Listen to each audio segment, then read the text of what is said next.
வணக்கம், என் பேர் ஜெய்கணேஷ். நான் கொடுங்கியூர் பகுதியில் இருக்கேன். ஆக்சுவலாக அடையார் பகுதியெல்லாம் வந்து தூர்வாடுறத முகதாரத்தை தூர்வாடுறத டிப்டி சிஎம்ஓ 2 நாளாக தொடர்ந்து போய் பார்த்துருந்தாங்க. வடச்சென்னையில் நிறைய கெனால்ஸ் வந்து தூர்வாரப்படாமல் இருக்கு, செடியெல்லாம் வளர்ந்துருக்குன்றத மாதிரி வந்து நாங்கள் போய் பார்த்தோம். இந்த விஷயம் ரொம்ப கஷ்டமா இருந்தது. கொசசெல்லி ஆறு வந்து எண்ணூர் கடலில் போய் கலக்கிற இடம் வந்து அந்த வேரிக்கத்த முல்லாம் வந்து ரொம்ப மோசமா இருந்தது. அது சரி பண்ணணும், அதான் அது வந்து WRD கண்ட்ரோல் இருக்குன்ற மாதிரி சொல்லியிருந்தாங்க. சரி, அதை வந்து சிஎமோட கவனத்துக்கும் டிப்டி சிஎம் கவனத்துக்கும் கொண்டு வரணுன்றதுக்காக ஒரு ட்வீட் போட்டிருந்தோம். சார், இந்த மாதிரி வந்து தென்சென்னையை மட்டும் பாக்குறீங்க, வடச்சென்னை வந்து பாக்குறது இல்லைன்ற மாதிரி இன்னைக்கே வந்து டிப்டி சிஎம் ஆய்வு பண்றதா சொல்லியிருந்தாங்க. டிப்டி சிஎம்கிட்ட அந்த போட்டோ காட்டி கேட்டேன், சார் இதெல்லாம் கொஞ்சம் சரி பண்ணா நல்லா இருக்கும்னு. சார் என்ன சொல்லியிருந்தாரா, சார் தம்பி உங்க ட்வீட் பார்த்து தான் நான் இங்க வந்திருக்கேன், கண்டிப்பா இந்த விஷயத்தெல்லாம் வந்து நாங்க சரி பண்ணி தரோம் அப்படின்னு சொல்லியிருக்காங்க. இந்த விஷயம் ரொம்ப சந்தோஷமா இருந்தது.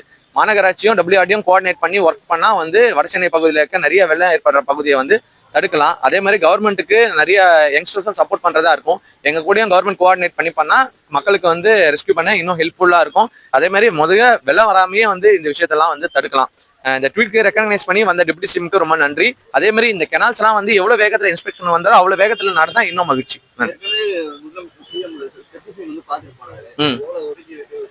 ஆக்சுவலா வந்து கேப்டன் கெனாலுக்கு வந்து 3.5 கோடி ரூபாய் ஒதுக்கி இருக்காங்க. லிங்க் கெனாலுக்கு 7 லட்சம் ரூபாய் கிட்ட ஒதுக்கி இருக்காங்க. கொடுங்கீர் கெனாலுக்கும் அதிகப்படியான நிதி வந்து ஒதுக்கி இருக்காங்க. ஆனா வந்து டெபுட்டி சிஎம் வந்து மேஜரான இடத்துல வந்து பெரிய இடத்துல வந்து பாக்குறாங்க.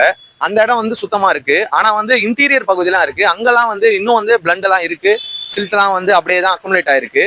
அதெல்லாம் வந்து துரிதமா சரி பண்ணா இன்னும் நல்லா இருக்கும். நாங்க ஏற்கனவே ஒரு கோரிக்கை வச்சோம், இந்த சிசிடிவி கேமராஸ் மூலயமா வந்து ட்ரோன் மூலயமா எவ்வளவு கிளீன் பண்றாங்களோ அதை ஆய்வு பண்ணி அதை சரி பண்ணா நல்லா இருக்கும்னு கோரிக்கை வச்சோம். அதையுமே வந்து சரி பண்ணி கொடுத்தா வந்து நல்லா இருக்கும். அது ஒரு நல்ல விஷயமா தான். ஒரு கவர்மெண்ட் வந்து ஒரு காமன் சிட்டிசனோட ட்வீட் பார்த்துட்டு வராங்கன்னா அது ஒரு நல்ல விஷயம் தானே. ஒரு சாமானியனோட கோரிக்கையை வந்து ஒரு துணை முதல்வர் கேட்கிறாருன்னா அது ஒரு நல்ல விஷயம் தான்.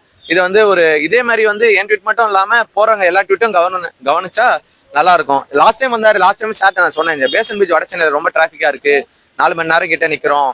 அது வந்து ஏவாவில் சட்டமன்றத்துல சொல்லியிருந்தாரு, நாங்க வந்து ஆய்வு பண்றேன்னு. ஆனா அவர் சொல்லி 6 மாசம் ஆச்சு, இன்னும் ஆய்வு பண்ணல சார், அதையும் கொஞ்சம் பாருங்கன்னு சொல்லியிருந்தோம்.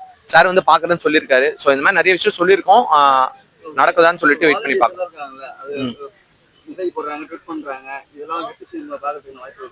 அதுதான் தெரியல சார். இப்போ வந்து என் ட்வீட் பார்த்துருக்காங்க, ஆனா இது வரைக்கும் வந்து கவர்மெண்ட் கூட கோஆர்டினேட் பண்ணி ஒர்க் பண்றதுக்கான கால் எதுவுமே எங்களுக்கு வரல. அந்த மாதிரி வந்ததுன்னா கண்டிப்பா வந்து கவர்மெண்ட் கூட கோஆர்டினேட் பண்ணி நாங்க ஒர்க் பண்ணுவோம்.